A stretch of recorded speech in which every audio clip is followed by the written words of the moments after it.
In 2016, the World Economic Forum published a video. 8 predictions for the year 2030. Prediction number 1, you'll own nothing and you'll be happy.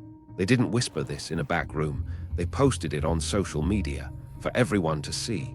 And when millions of people reacted with outrage, they quietly deleted it. But the internet never forgets. The richest people on Earth told you their plan, and you still didn't believe them. That video wasn't a prediction.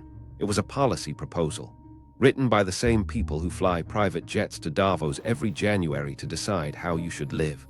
Stakeholder capitalism, digital identity, reduced consumption.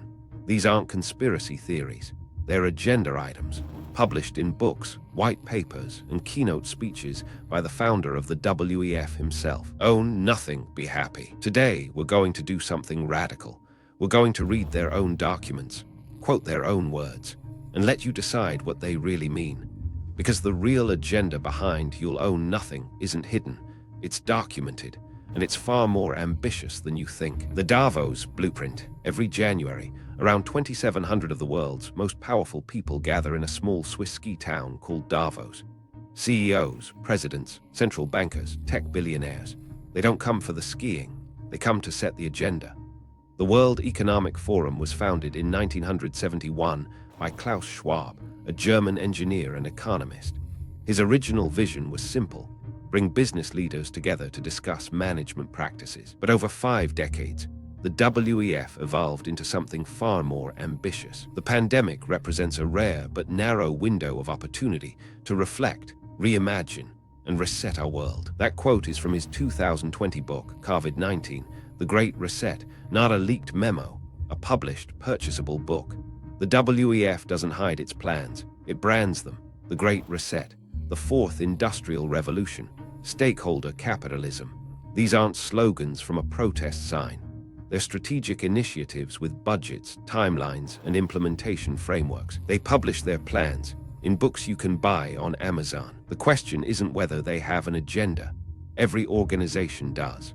The question is whether that agenda serves you, or whether it serves the people sitting in those Davos conference rooms. And to answer that, we need to follow the money. Stakeholder trap. The WEF's core philosophy is something called stakeholder capitalism. Sounds nice, right? Instead of companies only serving shareholders, they serve all stakeholders: employees, communities, the environment. Who could argue with that? Well, here's what they don't tell you.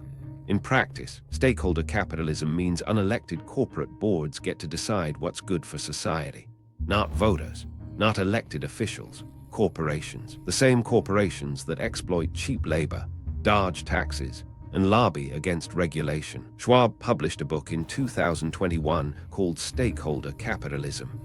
In it, he argues that governments alone can't solve global problems. We need public-private partnerships. Translation: we need corporations at the policy table, not advising, deciding. If this is making you question the narrative, hit like and subscribe to keep exposing what they hide, because the next part connects all the dots. Think about what this means. When BlackRock pushes ESG scores on companies, that's stakeholder capitalism in action. When the WEF partners with governments to design digital ID systems, that's stakeholder capitalism.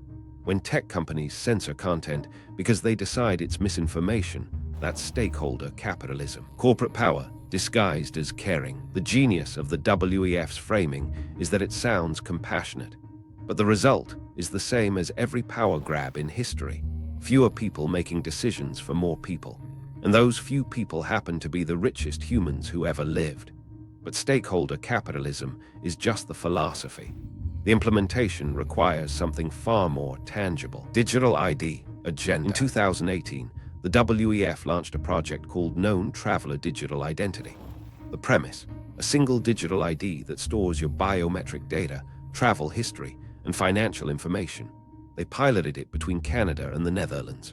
Voluntary, of course, at first.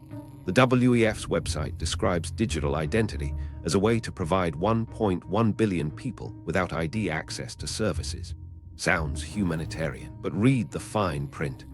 Their own reports outline how digital ID connects to your health records, your financial transactions, your social media activity, and your carbon footprint. Everything. One ID to track everything you do.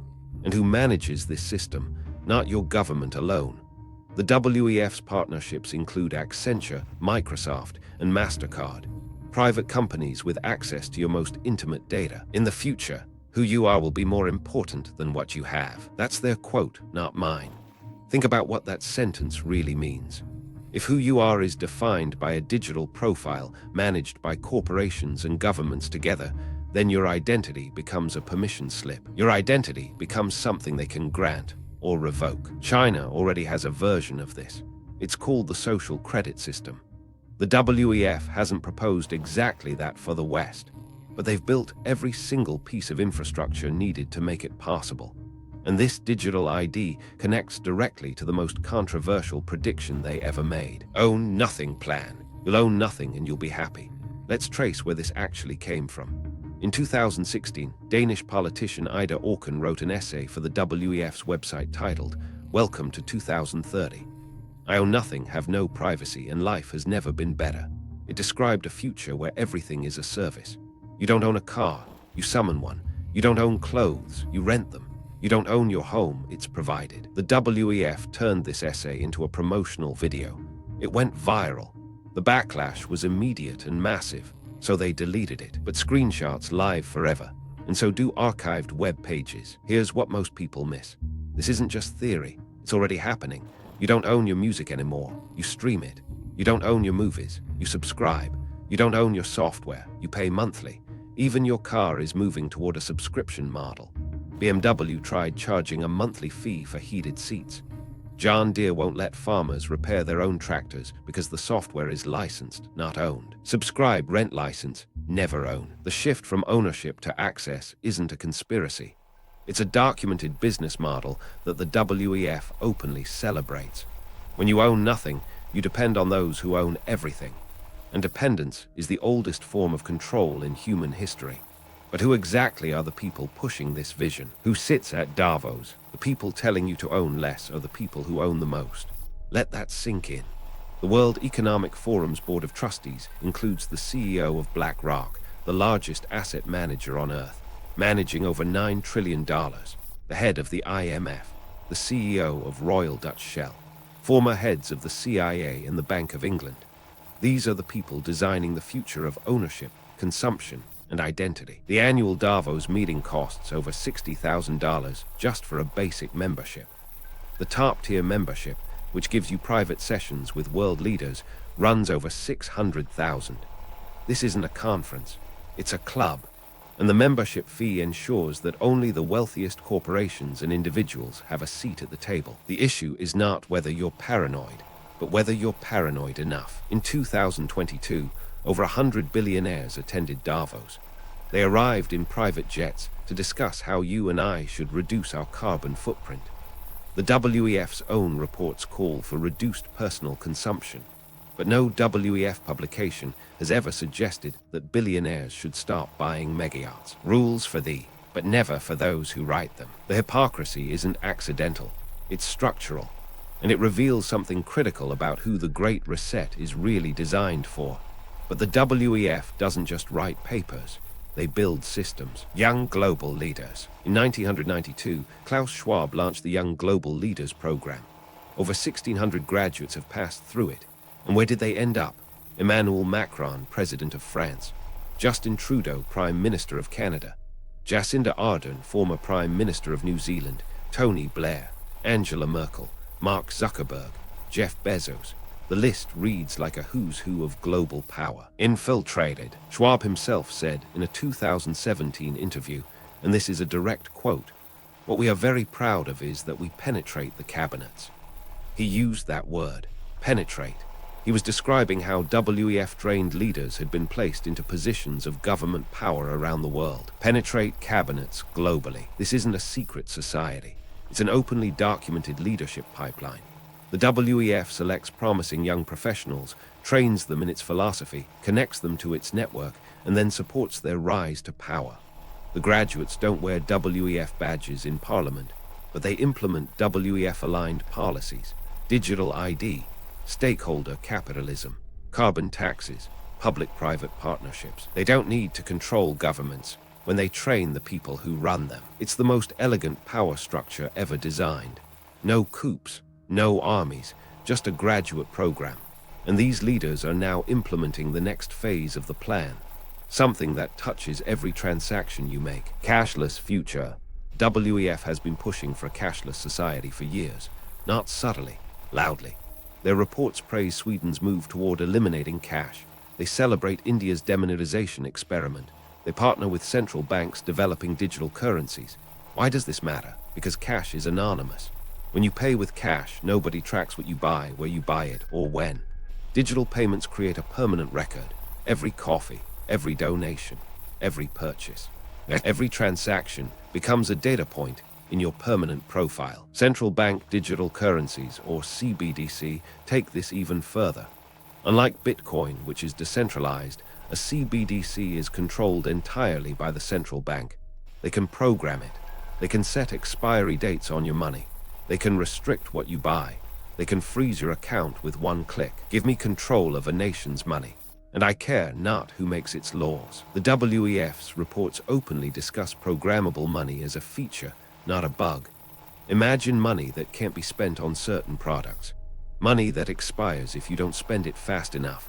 Money that's automatically taxed before it reaches your wallet. Programmable money, total control. This isn't science fiction. China's digital yuan already has expiry features. Nigeria's Naira has spending restrictions. The European Central Bank is developing the digital euro, and the WEF is advising all of them. But money is just one tool. The real end game is much bigger. Carbon credit cage. In 2022, the WEF proudly showcased a concept called the personal carbon allowance. Every individual would receive a yearly carbon budget. Fly too much, over budget. Eat too much red meat, over budget. Drive a gas car, over budget. And what happens when you exceed your allowance? Penalties, restrictions, or you buy carbon credits from someone who didn't use theirs. This creates a two-tier system. The wealthy buy credits and live however they want. Everyone else is rationed. Sound familiar? It should. It's the same economic structure as feudalism, just wrapped in environmental language. The WEF partnered with Alibaba's president to develop an individual carbon footprint tracker. He announced it at DAVOS in 2022. Track where people travel, what they eat, what they consume. A carbon credit system where the rich buy freedom and the poor get rationed. Nobody voted for this. No referendum. No democratic process. It was designed in conference rooms by billionaires and presented as inevitable. The climate crisis is real, but the WEF solution isn't to change the system that caused it. It's to monitor and restrict the people living under it, while the same corporations funding the WEF continue to emit more carbon than entire nations. Track, restrict, control, repeat. And all of these threads, digital ID, cashless money, carbon credits, they all converge into one terrifying vision. The Great Merge. Here's where it all comes together. Digital identity verifies who you are. Cashless payments track what you spend. Carbon credits monitor how you live. Social media profiles reveal what you think. Health records show your medical status. Now imagine all of these connected. One system, one profile, one score. Total control. The WEF calls this convergence the fourth industrial revolution. Schwab describes it as a fusion of technologies that blurs the lines between the physical, digital, and biological spheres. That's his language. In his own words, from his own book, the fourth industrial revolution will not only change what we do, but also who we are. Read that again. Not just what we do, who we are. This is the man shaping global policy, and he's telling you the goal is to redefine human identity itself. Each system alone seems manageable. Digital ID for convenience, digital payments for efficiency, carbon tracking for the environment. But together, they create the most comprehensive surveillance and control infrastructure in human history. Each piece seems harmless, but together they form a cage. And every single piece was proposed, designed, or promoted by the World Economic Forum and its partners. Not in secret. In published reports, keynote speeches, and policy recommendations you can read today. The architecture is being built right now. But there's one thing they didn't account for: the counter force. The WEF's greatest miscalculation was publishing that video. You'll own nothing and you'll be happy. Because it woke people up. Millions started reading the WEF's actual documents. Millions started questioning stakeholder capitalism, digital ID, and programmable money. The backlash was so severe that the WEF scrubbed the video and went on a PR campaign to call critics conspiracy theorists. But calling people conspiracy theorists doesn't work when you're quoting their own publications. 1. Their plans are published openly. 2. Their leaders are placed in governments. 3. Their systems are already being built. 4. But awareness is their weakness. Nations are pushing back. Nigeria's CBDC has been rejected by 98% of the population. Europeans are protesting digital ID mandates. Farmers across the Netherlands and Germany are resisting carbon policies. Citizens are waking up to the fact that you can't claim to represent everyone when only billionaires are in the room. The WEF's power depends on one thing: your ignorance. The moment you read their documents, attend their webcasts, and follow the money, their entire framework collapses under scrutiny. They published their plans because they assumed you'd never read them. Read, question, resist, prove them wrong. So here's what we know. The World Economic Forum publishes its plans in books, white papers, and conference speeches. Stakeholder capitalism, digital identity, cashless payments, carbon credit systems, and the fourth industrial revolution aren't rumors from a dark corner of the internet. They're documented policy proposals from the most powerful people on Earth. The question was never whether the WEF has an agenda. Every institution does. The question is whether their agenda serves humanity, or whether it serves the few thousand people who can afford the membership fee. The price of freedom is eternal vigilance. You don't need me to tell you what to think. You need to read their own words and decide for yourself. The documents are public. The speeches are recorded. The plans are published. All you have to do is look. If you made it this far, comment documented to prove you're among the few who actually read the source material. Question everything, trust nothing. Every government lies. Every corporation lies. The question is, what are they lying about? And now you know exactly where to start looking. The truth is out there. You just have to follow the money. Subscribe if you want to keep digging.